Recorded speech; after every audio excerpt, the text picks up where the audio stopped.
엔진 브레이크도 잘 쓰고. 2013 닛산 아트마를 리뷰를 하겠습니다. 눌러주고 얘를 누르면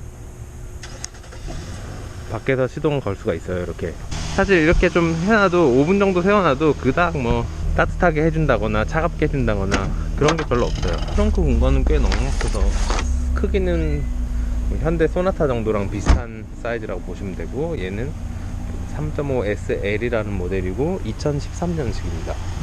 실내도 한번 보여드릴게요. 실내는 이런 느낌이고, 오디오나 이런 것들은 평범한 편이고, 그리고 이렇게 원격 시동을 걸면은 항상 여기 와서 브레이크 페달을 밟고 푸시 버튼을 눌러줘야 얘가 해제가 됩니다. 여기 공조기는 이렇게 생겼고, 이제 뭐 보스 시스템이 있는데 음질이 솔직히 좋진 않아요. 전동 가죽 시트는 운전석 쪽에만 있고요. 이제 조수석은 수동으로. 조수석 공간은 그렇게 뭐 넓은 편은 아닌데, 뭐 저는 좀 단차가 있는 거 보면은 그렇게 마감이 좋은 것 같진 않고요. 큰 불만은 없습니다. 가격이 쌌기 때문에.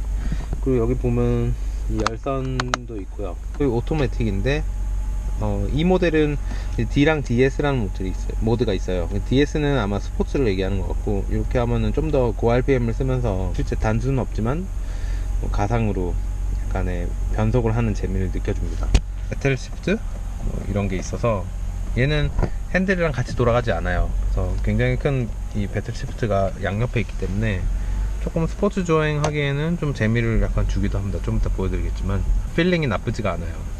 시트는 굉장히 그런 무중력 시트여서 굉장히 편한 편이고, 얘는 선루프 뭐 일반적인 사이즈의 선루프가 있고요. 얘네들은 이제 뭐 나침반하고 누울 수 있죠. 그리고 얘를 이게 켠 건가? 켜면은 오토딤 기능이 되고, 얘네들은 가라지가 3개까지 등록을 할 수 있어요. 그래서 리모트 컨트롤로 가라지를 열 수 있는 건데, 안타깝게도 저는 가라지가 없기 때문에 한 번도 써보지 못했습니다. 약 12만 3천 마일을 달렸고요. 그리고 여기 열선이 있어요.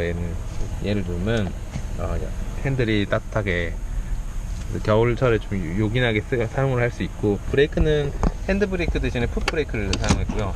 V6 중에 VQ 엔진이라고 하는데 3.5L여서 VQ35라는 엔진이고요. 아이들링은 굉장히 조용합니다. 지금 저 고주파음은 스티어링 펌프에서 나오는 좀 고질병적인 그런 소리인데, 배터리는 앞에 이렇게 배치가 돼 있고,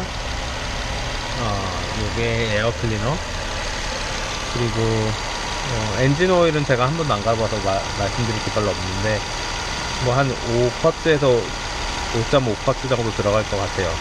V형 6기통에 가로로 이제 실린더가 이렇게 3개, 앞에 3개, 뒤에 3개 이렇게 나눠져 있는 거죠. 그래서 좌우의 토크는 조금 차이가 납니다. 총 마력이 270마력 정도 되는데, 뒷좌석도 한번 보여드릴게요. 뒷좌석은 뭐 룸이 꽤 나와요. 탔을 때 넉넉합니다. 다리가 짧은 편인 거는 알아요. 그래서 저도 운전할 때 시트 포지션이 좀 앞으로 당겨진 편이고, 그렇다고 하더라도 이 한 뼘이면 20cm 정도 되거든요. 그럼 굉장한 레그룸이 확보가 되고, 헤드룸 또한 뭐 머리를 세우면 살짝 닿을 정도? 키가 크신 분들은 조금 부딪힐 수도 있겠네요. 뒤에서도 액세스 가능한데, 여기 이렇게 버튼을 풀어주면은 뭐 이런 식으로 접어갖고 좀 긴 거나 넣을 수가 있어요. 진짜 뒷좌석이 오히려 편한 것 같아요. 이 차는 뭐 자그마한 뭐 컵홀더 있고, 여기 코인 같은 거 넣을 수 있게 돼 있고, 약간의 우드 같은 마감 크롬으로 입혀져 있네요. 그리고 플라스틱, 가죽을 흉내낸 그런 플라스틱 텍스처하고, 여기는 인조 가죽을 쓴 것 같아요. 그리고 리어는 얘는 벤트가 있어요. 가운데는 천장이 닿긴 하네. 이게 좀 쿠션이 좀 바닥이 큰 편이라, 제가 키가 작은 편에도 불구하고 천장이 살짝 머리카락이 닿아요. 장거리 운행은 좀 불편할 것 같습니다. 굉장히 일반적인 차기 때문에 사실 뭐 그냥 소나타 같은 차다라고 보시면 될 것 같고요. 근데 다만 3.5L니까 그렇게 뭐 힘에 대해서는 불만이 없습니다. 에어컨이 생각보다도 이 차는 좀 약했던 것 같아요. 리어로 했을 때는 백업 카메라 들어오고요. 꽤 상대적으로 닛산은 저렴한 가격에 옵션이 좋은 편입니다. 중형차답게 조용합니다. 차는 오토매틱이고 편안하고 장거리 여행에는 굉장히 적합하다고 볼 수 있겠네요. 오케이. 그리고 스티어링 휠은 틸트랑 텔레스콥 기능이 있고요. 시트도 상하 좌우, 좌우는 아니죠. 앞뒤 상하, 그리고 등받이 각도, 그리고 요추 지지대가 있어요. 전동으로 바꿔줄 수 있는. 이렇게 일반 시내에서 이렇게 드라이브에 넣고 달릴 때는 뭐 이때도 뭐 힘이 없는 편은 아닌데 굉장히 연비 세팅에 맞춰져 있어요. 스무스하게 달릴 때는 1000에서 1500 rpm 밖에 안 쓰기 때문에 시내에서도 연비가 한 26 정도 나오고 조금 쏘면은 한 18 마일 퍼 갤런. 뭐 밟는 대로 얘는 뭐 힘은 부족함이 없어요. 절대 부족함이 없어요. 이렇게 가는데 6기통이라 워낙 스무스하게 잘 가고, 게다가 CVT가 물려있기 때문에, 물론 CVT에 대해서 안 좋은 인식을 가지시는 분들도 있고 저 또한 그랬고, 그렇게 뭐 CVT가 주행질감이 좋지는 않는데 이 차는 그래도 CVT 치고는 좀 주행질감이 좋은 편이에요.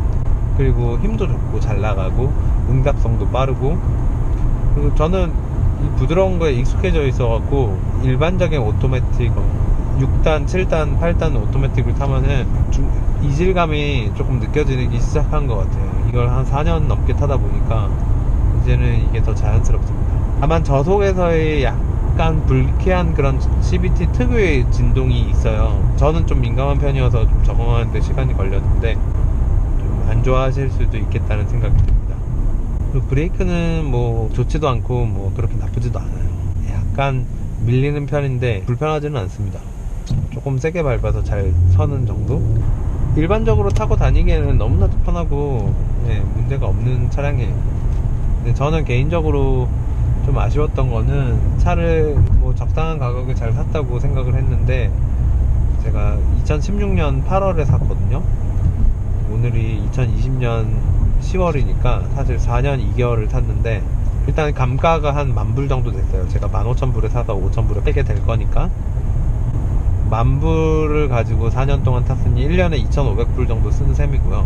렌탈 했다고 생각하면은 그렇게 손해본 것 같진 않고, 사실 에어백이 문제가 없었으면 아마 이 차 계속 탔을 거예요. 그래서 뭐 이제부터 이제 감가가 이제 다 끝난 상황인데 여기서 한 3년 정도 더 탔으면은 또 팔 때 거의 5,000불 비슷하게 받았을 거예요. 그런 거 생각하면 좀 아쉽기는 한데 뭐 어쩔 수 없네요. 이게 뭐 고장이 났으니. 우리 잘못도 아니고. 뭐 외부 소음은 지금 옆에 딱 트럭이 있는데 뭐 들려오긴 들려와요. 이렇게 들려오는데 이 정도면 그래도 소음을 잘 잡아주는 편이라고 저는 생각합니다.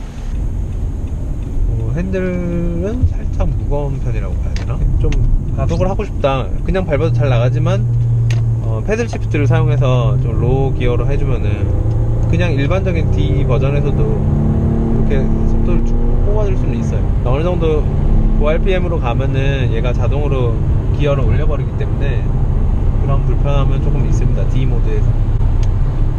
완전한 수동 모드를 원하시면은 DS 모드로 시프트를 바꿔줘야 돼요.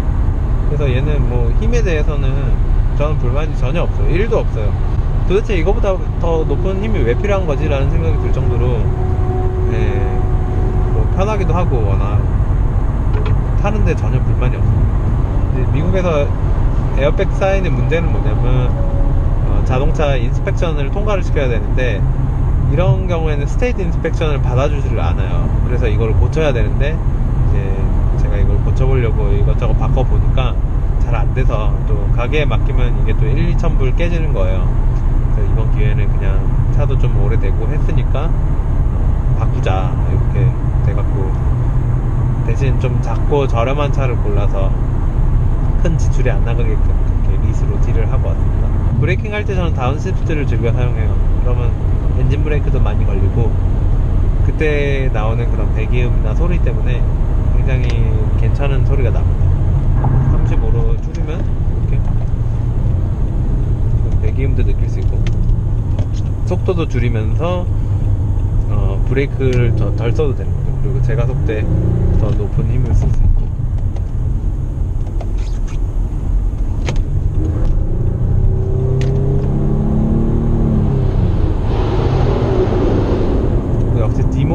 보니까 완전 수동 모드에 비하면 조금 응답성이 떨어지기는 해요. 이번에는 DS 모드로 바꿔볼게요. 얘는 이제 오토 모드이긴 하지만 이제 고RPM을 쓰기 때문에 훨씬 힘이 넘쳐요. 그냥 밟으면 이렇게 쭉 나가는 거예요. 크루즈는 이 버튼을 하나 누르고 이제 밑으로 내리면 당시 달리고 있던 속도에 맞춰서 크루즈가 됩니다. 지금 저는 50으로 맞춰놨고요. 응답성은 확실히 빨라졌어요. 순식간에 RPM은 올라갑니다.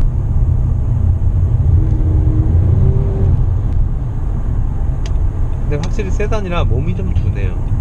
이걸 어디 뭐 스포티한 느낌을 느끼기에는 조금 흉내만 낸 것 같은 느낌. 힘은 분명히 넘쳐나는데 그만큼 빠릿빠릿하게 움직이기에는 그렇게 적합하지 않아요. 차체도 크고 서스펜션도 뭐 좀 물렁한 편이고, 그리고 트랙션 컨트롤을 끄면은 바퀴도 미끄러뜨릴 수 있습니다. 이렇게 미끄러지는 건 휠 스핀은 금방 쉽게 할 수 있어요.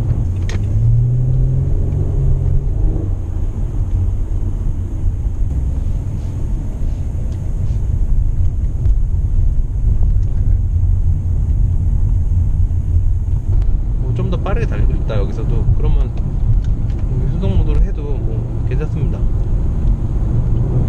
응답성이 좀 빨라진다는 거. 엑셀을 밟았을 때 그 렉이 뭐 완전히 없진 않아요. 쭉 밟아주면 교통을 방해 안 하고 들어갈 수 있어서 좋죠. 전체적인 밸런스를 놓고 보자면은 저는 이 차의 설계는 그렇게 좋지 않다고 봅니다. 이게 엔진이 무의미하게 너무 파워풀해요. 이렇게까지 할 필요 없었는데 차라리 조금 다운그레이드를 하고 한 3000cc나 2500cc로 다운그레이드 하고 6기통을 만들었으면 좀 더 경쾌한 움직임이 나오지 않았을까, 그런 아쉬움은 조금 있네요. 아마도 기존에 쓰는 엔진들을 계속 이용을 하다 보니까 최근에 나타나는 그런 트렌드를 따라가지 못했던 것 같아요. 그래도 뭐 파워만큼은 뭐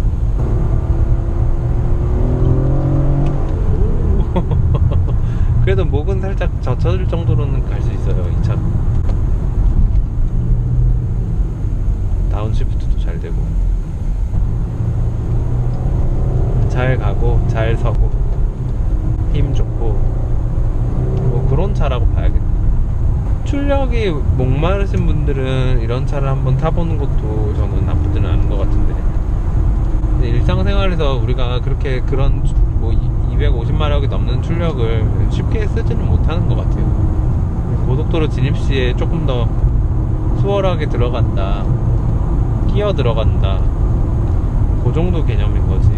370Z 같은 경우에는 좀 더 운동 성능이 좋을 것 같은데, 휠베이스도 짧고 엔진도 후륜 기동의 그런 세로 배치를 썼고 하니까 그런 것들은 정말 레이스카 같은 느낌이 들지는 모르겠는데, 얘는 어디까지나 세단이고 또 토크도 좌우로 분배가 딱 시메트릭하게 안 맞아서 아마도 출력도 270마력으로 제한을 둔 게 아닌가 싶어요. 사실 270마력까지도 필요 없고요, 이런 차에. 그냥 한 3, 4인 가족이 어디 놀러가기엔 딱 적합한 차인 것 같아요. 편안한 장거리 운행. 짐은 조금 많이 못 실겠지만 아웃도어를 하기에 좀 트렁크가 작은 것 같고.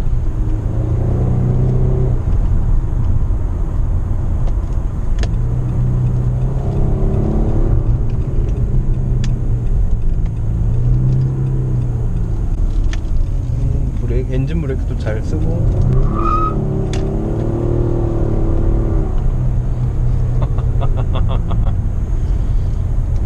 이게 닛산이 약간 그 DSP라고 하나요? 그 트랙션 컨트롤을 조금 느리게 잡아요. 그래서 트랙션 컨트롤이 켜져 있다고 하더라도 팍 밟으면 처음에 살짝 미끄러져. 그게 닛산이 주는 재미예요, 사실은.